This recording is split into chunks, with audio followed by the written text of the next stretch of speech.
If you thought Don't Hug Me I'm Scared was the most disturbing stuff on YouTube, think again. Ain't that right, Salad Fingers? Hubert Cumberdale, fancy seeing you here. Hello, Internet! Welcome to Film Theory, giving myself nightmares just to explain a decades-old web series. And that's no exaggeration, I have been wrecked for a week working on this thing, but man, what a rewarding series it is to analyze. So as we prepare to hop right in, let's start with some context. Starting in 2004 and finally ending in 2013 with just 10 short episodes, Salad Fingers was successfully able to terrify a generation, making it one of the founding fathers of online video terror. I kid you not. I remember being in high school and everyone daring each other to watch the first episode of this. The next day, kids would come back wrecked. I'll admit it, the build-up for how scary this thing was so strong that I actually didn't watch it. Only just picking it up this year to finally satisfy my curiosity, thinking, hey, I've grown up a bit, this shouldn't be nearly as scary as it was when we were back in high school. But I was definitely wrong. Freakish imagery, gut-wrenching sound design, and an unsettling story, all packaged in stiff, inhuman animations in the way only early Flash videos can animate. It was, and still is, the stuff of nightmares. Yet despite its obvious scare factor, what's less obvious is the series' plot. With so much of the story being told in fractured pieces by unreliable characters using abstract symbols, what's actually going on here is a bit of a question. The visuals and sound may be the stuff of nightmares, but the story here is the stuff of theories. Which means after all of these years of avoiding watching it myself, it's now my turn to dare you to watch the Salad Fingers series if you haven't yet, and if you think you can handle it,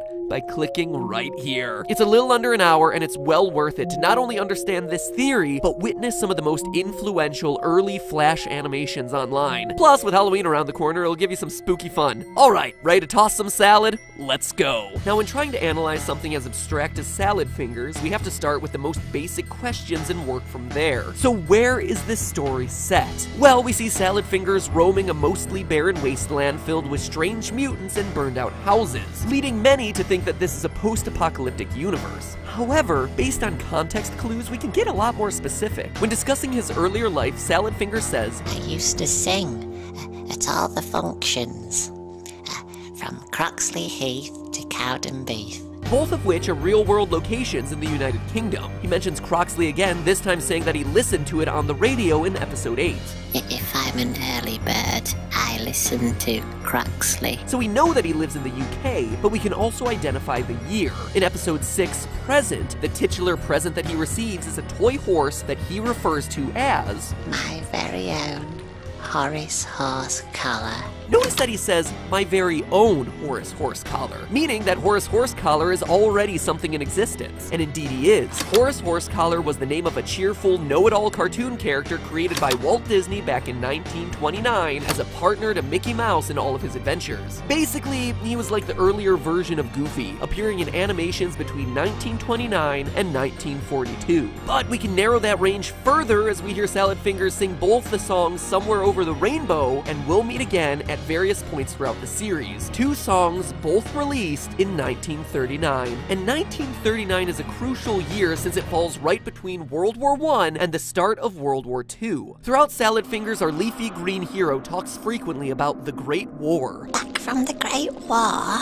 to leave for the Great War without me. With various characters coming back from the war, including Kenneth, his younger brother who happens to be a corpse lying in a ditch, and Jeremy Fisher, one of his finger puppets. More on both of them a little bit later. Salad also laments that Kenneth must return to the trenches, the major fighting style of the First World War. It's also worth remembering that in between the two wars, no one called it World War I, since no one knew a second one was coming just a few decades later. As such, while the US referred to it as the European War during those years, Britons preferred calling it the Great War. At least they did up until the 1940s. Based on all of this evidence, we know that Salad Fingers is set in a version of the UK in 1939, one still grappling with the very real effects of the First World War, but right before the outbreak of the second one. Who said a weird web series about rubbing rust-covered objects with your grotesque leaf fingers wouldn't be educational? And here's where it gets interesting, because remember, based on Horace Horsecollar and the two songs he sings, the time we spend with Salad Fingers is at least 1939 1939, which is 20 years after the end of the Great War. And yet he talks about it like it's still going on. He's delusional, mentally stuck in the past. It's also important to note that we see background paintings of normal people in places, like the one in episode 1, as well as this one of a church in episode 5. From flashbacks, we can see that Salad Fingers has experienced things like hair salons, so there is a real world here. A real world filled with actual normal-looking people like the kid in episode 2 and his picnic partner in episode 5. In short, the post-apocalyptic wasteland filled with irradiated mutants that Salad Fingers wanders through is not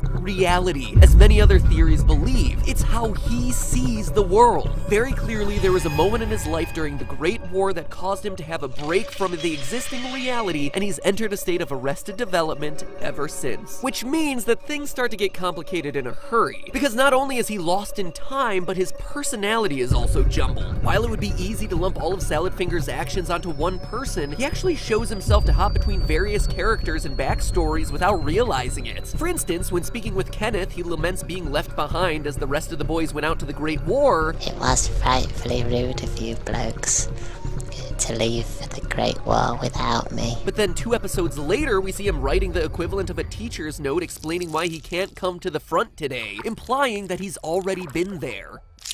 I shan't be able to attend the war today. Not to mention him speaking fluent French. Nabila, comment t'appelles-tu? Qu'est-ce qu'il y a? And understanding Morse code, both skills a soldier would likely have from his time during the war, but made especially stranger since he shows that he can neither read nor write, as evidenced by his failed letter writing in episode 9, his made-up letter reading earlier in that same episode, and his willful disregard for Harry the Barbecue Man's name tag in episode 2, instead choosing to name him Milford Cubicle. and then joyfully play the flute for him. Like I said, this series is so weird. We also clearly see him giving voice to his own baby. Ah, that's a shame. You were doing a first-rate job. And repeatedly slipping into the persona of a flirtatious girl, hitting on sailors back for shore leave. There'll be trouble in the maidens' quarters. Maybe you can come and tuck me in tonight, sailor. Stop that. Talking about washing his petticoat. Probably enough water in here to wash my petticoat. Which is a girl's underskirt, just so you know. Not many of the beauty gurus talking about their petticoats these days. And also repeatedly hopping into dresses, whether to sing on stage or get himself married. Then, in the final episode, he enters the forest hoping to find a doctor to look at Milford Cubicle, who, yes, just so happens to wind up as a corpse hanging from the wall. We've a duty to fetch the doctor, since our wandering guest has fallen ill. And once the doctor is found, claims the examination for himself. I suppose you'll be checking me. We also see moments where Salad Fingers clearly switches from one persona to the next, forgetting the name of one of his favorite puppets, Hubert Cumberdale, and having to make up a new one. Why, if it isn't, but Barbara Logan Price. Forgetting that he intended to give his baby away to Auntie Bainbridge and deciding to clean the windows instead. Good old Auntie Bainbridge has agreed to take care of you. I'm just here to clean your windows. And with the clear change in attitude indicated by his facial shift as the doctor brutalizes the horse during the final scenes of episode 10.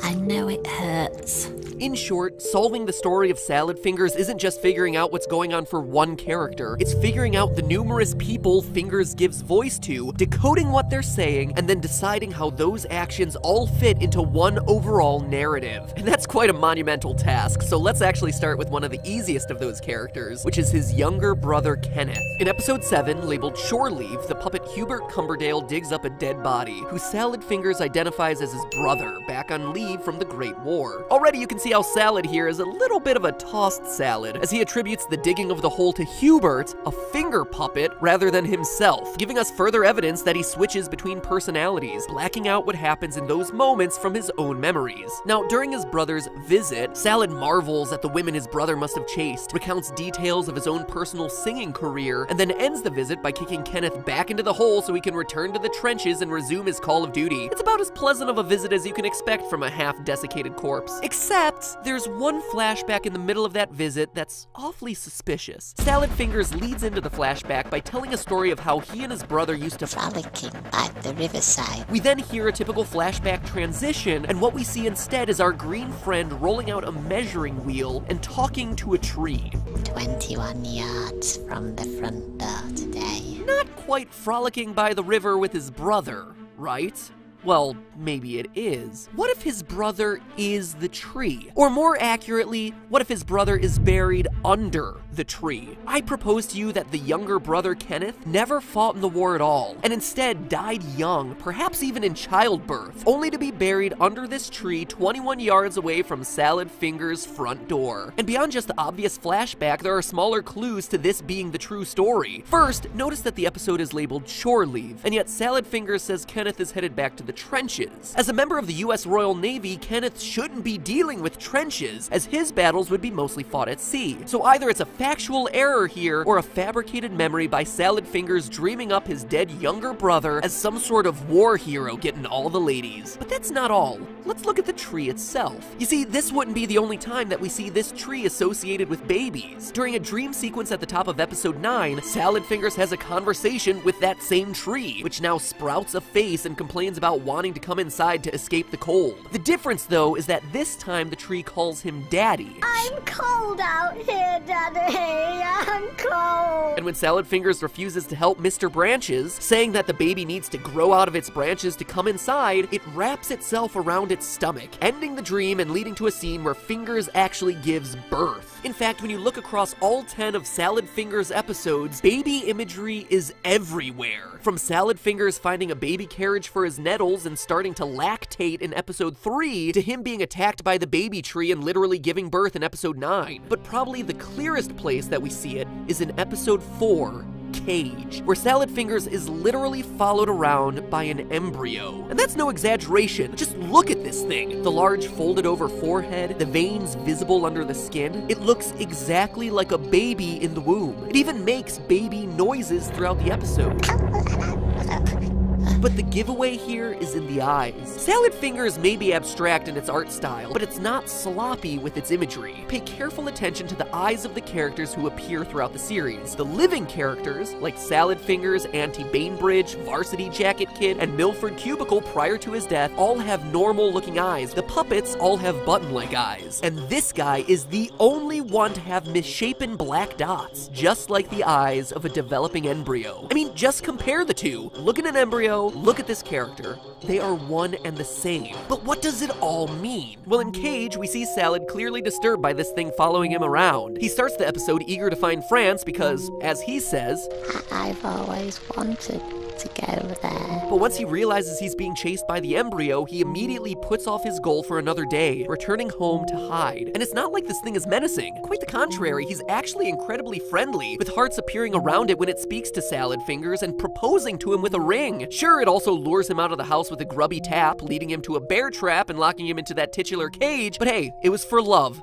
I swear, I did it all for love. The episode ends with Salad disappearing, flying away on a tap, once again wearing his beret to find France, while the embryo sits there and cries. It's a bizarre sequence, but also one that seems pretty literal. Between this and the tree, it's the second time that we see Salad Fingers actively walking away from babies looking for affection. In fact, the presence of the baby prevents Salad Fingers from pursuing his dream of finding France and literally traps him, which shows how Salad's psyche views having kids. It's a metaphor that continues in episode 9, where having baby Yvonne starts as a happy moment, but then quickly turns sour as the baby doesn't listen to him and instead slowly starts to kill him, to the point that the enfeebled Salad Fingers is stuck in a wheelchair and decides to give her away. Time and time again throughout this series, we see Salad Fingers turning away from children, running away from them, trapped by them, and in some instances outright killing them, as is the case with the boy that he accidentally locks in the oven. One of the few events in the series that we can actually confirm confirm is a real occurrence since we see the letter from his Letterman jacket buried in a pile of junk midway through the final episode. But what does it all mean? Well, at this point we've covered about half the episodes, meaning that there's still quite a bit to go, and the hardest questions are yet to come, including the identities of his mysterious finger puppets and the super dark imagery of the final ending. So I know you're gonna hate me for it, but I have to call this one a two-parter. So first, make sure that you're notified for part 2. Rub your salad mouse over this rusty subscribe button so that you don't miss the upload. And just so you guys don't get all upset at me in the comments again, let me just clarify that I separate things out into two-parters for a bunch of reasons. Mostly so I don't have to rush through all the information. As you can see, there's a lot to talk about in Salad Fingers, and I don't want to skip things or cut a bunch out just to fit it into the typical 13 to 20 minute episode length. Why not make it longer, you ask? And that's a legitimate question, but there are a few reasons. First, it already takes around 80 hours to edit these videos together, so longer videos are just brutal for Thomas, Edward, Ronnie, and Sedge. That's actually why I work with so many editors, because the episodes take so long to make, we have to rotate between everyone to make sure that the episodes come out on a regular basis. But not only that, I've seen the data on how you guys watch these episodes. Once an episode is over 17 minutes, people tend to cut out early, so going far over 20 minutes is gonna mean that a lot of people miss all the cool stuff that we all worked really hard to show you guys. And lastly, YouTube demands regular videos, and if you want to really grow and stay relevant in today's YouTube, you really should be releasing stuff every day. Now obviously we can't do that, but we do try our best to stay regular at a theory a week. That said, if I take 2 weeks off to work on one video, YouTube's system will freak out and start punishing the channel. I hope that you guys understand. And I hope that you've subscribed, since I really want you to see how this whole series wraps up. This thing is